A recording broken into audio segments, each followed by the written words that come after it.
the head covering. So this is the Northern Indiana Amish, Shipshewana, Indiana head covering style. They vary from community to community. You can usually, or women maybe more so, can tell what community people come from just by their head covering. Pennsylvania has the most unique one of all, where there's kind of a heart-shaped back.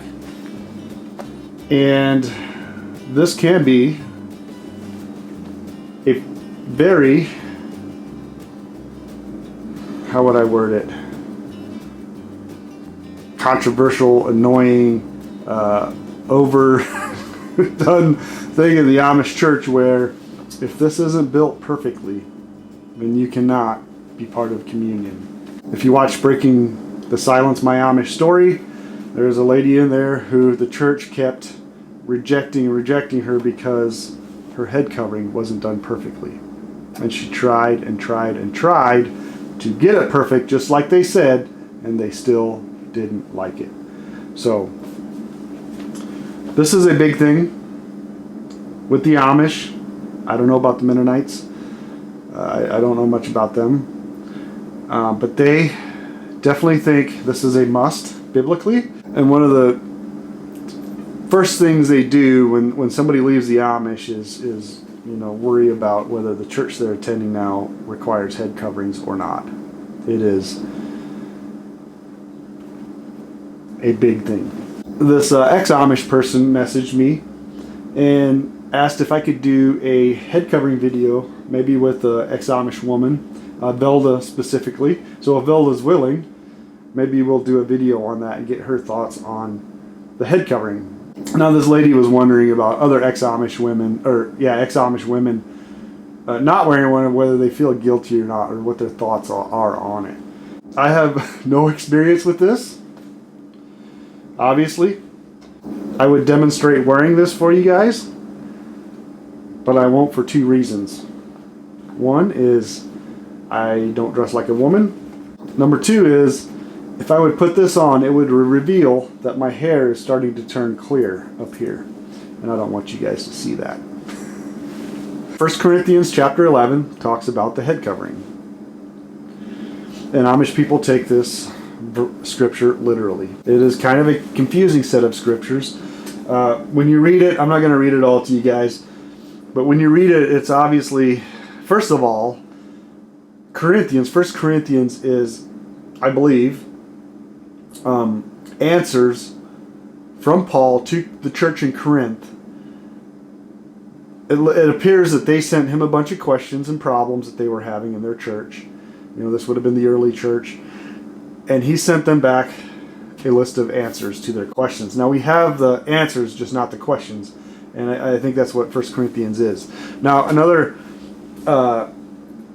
some context here is Corinth in that time period was a very prosperous town, and it had a lot of corruptness in it. I talked to the guy, and he was talking about how there was a lot of corruptness, and that on the top of the hill there was the temple or some kind of worship center where they had prostitutes. The men would go up there, and I guess these prostitutes had shaved heads, and there was something about the Christian women didn't want to be seen as prostitutes. So whether that's true or not, I don't know. My intention with this whole channel, is not to necessarily teach scripture. My intention is to point you, ex-Amish, even Hooderites, whatever, Mennonites, to scripture. And to make you, or to encourage you to go there to search and seek the truth, right? That's kind of the context of this. Now, I think 1 Corinthians chapter 11 it's a lot of it's a traditional kind of thing.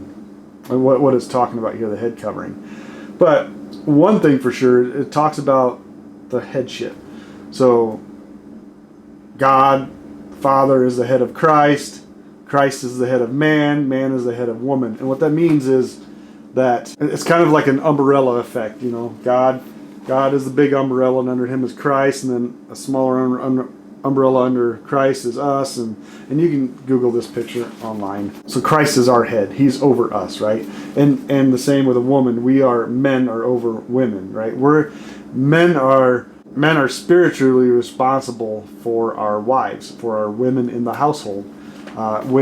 If we don't do our part, if we're not providing, if we're not spiritually providing, if we're not, we answer. If we fall short, we're going to answer to that when we meet Christ, when we meet God. Likewise, the women are responsible for not submitting to their husbands, because that is their head. I'm not going to get into this more. It does in no way mean that women are lesser than men. Once again, women are also under God's umbrella, right? So women and men are no different in value. It's just the order that God has set for us, and it's how it works the best. This probably will bring haters again.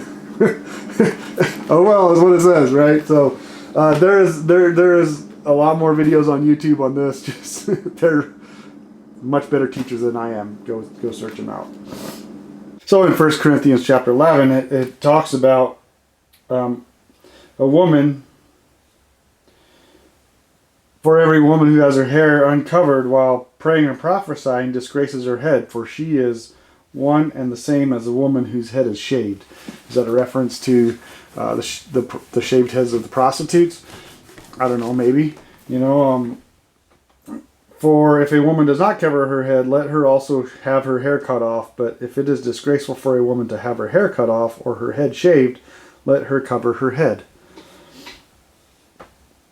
And so that section makes you think that, she needs to cover her head.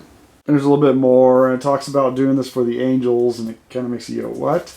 But in verse 15, it says, but if a woman has long hair, it is a glory to her, ? For her hair is given to her as a covering, period. So there it seems to be, that her hair is her covering. But yet, clearly, it states earlier that she needs to cover her head. If she doesn't, then she needs to just cut her hair off. So go study this. Go try to figure it out. And a strong suggestion I have, is that you go check out the Naked Bible podcast. It's done by Michael Heiser. The Naked Bible podcast. It's nothing to do with nakedness. Go search out his take on 1 Corinthians chapter 11. He discovers something in ancient doctor manuscripts or books that they might have believed that hair is part of the reproduction organs. So it's part of the system. Now, so that would kind of make hair a private part, and it would. You just need to go listen to it. It will blow your mind how they thought the reproduction system worked. Probably don't watch it in front of or listen to it in front of your kids, but definitely make sure you take the time to listen to it. And then, come back to the scripture, and it will, I think, will make a lot of sense to you. Now, is that what they were referring to? Michael Heiser doesn't know. We don't know for sure, but it could be, and it would clear things up. So go do that. Make sure you check that out. And on a side note, complete side note, go check out the Naked Bible podcast take on the story of Noah's drunkenness. That I was always curious about why the son, the baby, the newborn, got cursed and not the actual sinner, right? So listen to that. I think it'll clear that up for you. It was very interesting what he did on that.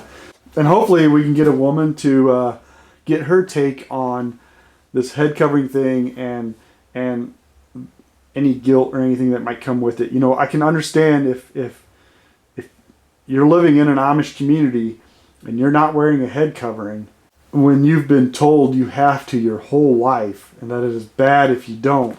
Like I can fully understand the pressure that you guys are living with. Do we need to wear one or do we not? Personally, my take is This is a cultural thing, a traditional thing, and it is not for today.